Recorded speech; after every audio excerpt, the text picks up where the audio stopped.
गुरु की 3 कड़वी बातें शिष्य के लिए बनी वरदान। एक ज्ञानी साधु था, एक शिष्य था जो स्वभाव में बहुत ही भोला और नासमझ व्यक्ति था। शिष्य अपने गुरु का आदर सम्मान बड़ी ही निष्ठा और तहे दिल से करता था, किंतु फिर भी वह अपने गुरु की कुछ बातों को नज़रअंदाज कर देता था।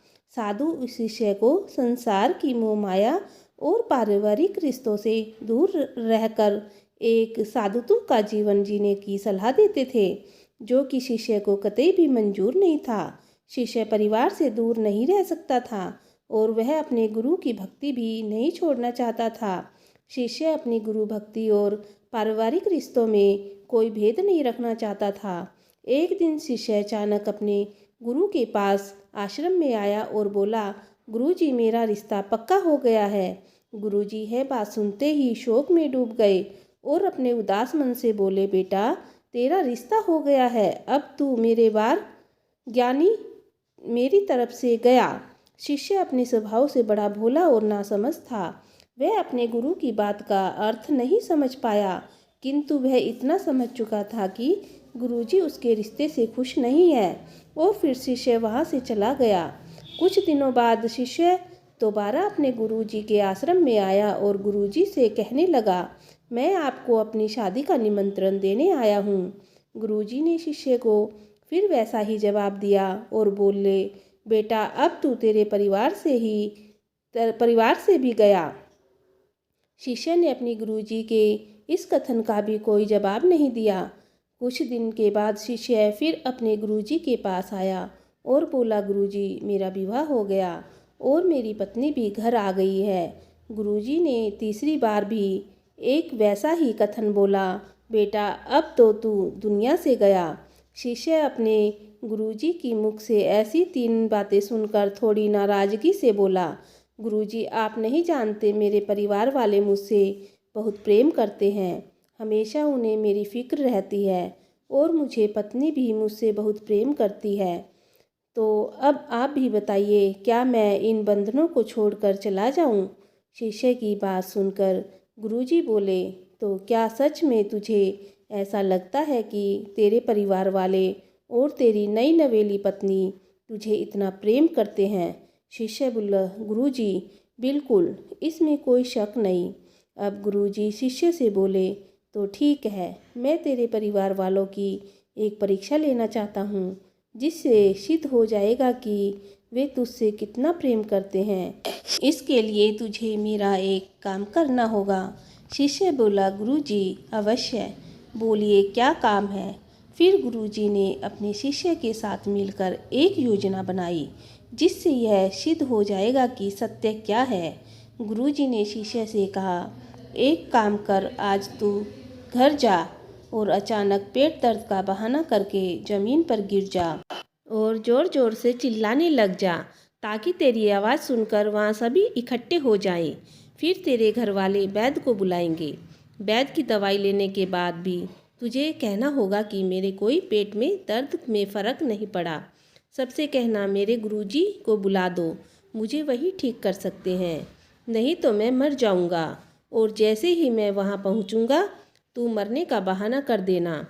अपने गुरु की पूरी योजना सुनने के बाद शिष्य ने कहा, ठीक है गुरुजी, आज देखते हैं किसके वचन सत्य होते हैं।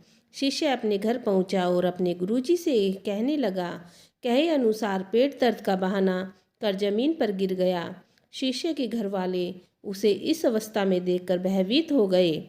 घर वालों ने जल्दी से वैद्य को बुलाया, तभी काफ़ी दुखी दिखाई दे रहे थे, जिससे देखकर शिष्य थोड़ा मन खुश हुआ कि उसके घर वाले उससे प्रेम करते हैं।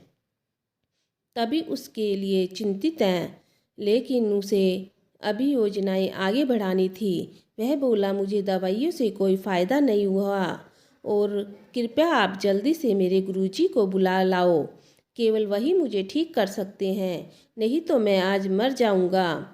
उस शिष्य के बड़े भाई तुरंत भागकर गुरुजी को बुला लाए। जैसे ही गुरुजी ने शिष्य के घर के अंदर कदम रखा, उनके कहे अनुसार शिष्य बहाना कर दम तोड़ देता है। गुरुजी उस शिष्य का हाथ देखते ही और अपने भगवा रंग के तौलिए से उसे ढक देते हैं और निराश मन से शिष्य के घर वालों से कहते हैं, आप लोगों ने मुझे बुलाने में थोड़ी देर कर दी। मेरा शिष्य अब नहीं रहा। मरने की बात सुनते ही शिष्य के घर वाले खूब ज़ोर ज़ोर से रोने लगते हैं। कोई अपना माथा ज़मीन पर पीटता है तो कोई भगवान को उल्टा सीधा बोलता है। शिष्य का पूरा परिवार शोक के सागर में डूब जाता है। शिष्य के घर वालों को ऐसे रोते देख गुरुजी बोले, रुक जाओ, मत रो, मैं इसे जिंदा कर सकता हूँ। गुरुजी यह बात सुनते ही सभी ने अपने आंसू थाम लिए और गुरुजी कहने लगे, तो इंतजार किसका है, गुरुजी इसे जिंदा करिए ना।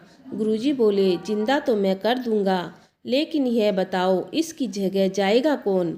किसी एक को तो इसकी जगह जाना होगा। तभी घर वाले गहन चिंता में फंस गए। सभी ने एकदम चुप्पी साध ली। उनकी चुप्पी तो तोड़ने के लिए गुरुजी शिष्य की माता जी से बोले, माता जी आप सबसे ज़्यादा रो रही हैं, अपने बेटे की जगह आप क्यों नहीं चली जाती। माता बोली, नहीं गुरुजी, मैं चली गई तो मेरी पति को रोटी को कौन पकाएगा। गुरुजी शिष्य के पिता से जाने के लिए बोलते हैं तो पिता बोलते हैं कि गुरुजी मेरे बाद मेरी पत्नी का ख्याल कौन रखेगा। अब गुरुजी शिष्य की पत्नी से बोले, जो अपने आंसू नहीं रोक ही पा रही थी। पत्नी बोली, गुरुजी मेरी अभी नई नई शादी हुई है, अभी तो मुश्किल से 15 दिन भी नहीं हुए, भला मैं क्यों अपनी जान दूं, मेरी तो दूसरी शादी भी हो जाएगी। शिष्य के सभी घर वालों की बातें सुनकर गुरुजी बोले, तो ठीक है, इसकी जगह मैं चला जाता हूँ। तभी घर वाले बहुत खुश हो गए। घर वाले गुरुजी से बोले, यह ठीक है गुरुजी, वैसे भी आपके आगे पीछे कोई है ही नहीं जो आपके पीछे रोएगा। गुरुजी बोले, तो ठीक है, मेरा कुछ सामान ले आओ। 1 किलो दूध, 3 बाजरे की रोटी और 1 पाव देसी घी। शिष्य के घर वालों ने सभी सामग्री लाकर गुरुजी को दे दी। गुरुजी ने दूध में बाजरे की 3 रोटियां चूर कर मिलाई और उसमें घी डालकर बोले, अब मैं यह खाऊंगा और मेरे खाते ही मेरी आत्मा मेरे शिष्य के मृत शरीर के अंदर चली जाएगी। घी दूध रोटी तो गुरुजी का एक बहाना था, केवल भोजन करने के लिए। जैसे ही गुरुजी ने इसे खाकर ख़त्म किया, गुरुजी शिष्य का हाथ पकड़कर बोले, खड़ा हो जा। शिष्य जो पहले से ही जिंदा था, मरने का तो केवल एक बहाना था, वह खड़ा होकर बैठ गया। उसके घरवाले उसे जिंदा होते देखकर काफ़ी खुश थे, लेकिन उसे अपने परिवार की नकली खुशी का पता चल गया और इसे उससे बहुत गहरा शोक लगा और वह बहुत दुखी हुआ। तो दोस्तों आज की वीडियो मैं यहीं पे पूरी करती हूँ। आपको वीडियो थोड़ी भी पसंद आई हो तो लाइक और शेयर कीजिएगा। चैनल पे नए हो तो सब्सक्राइब कर लीजिएगा।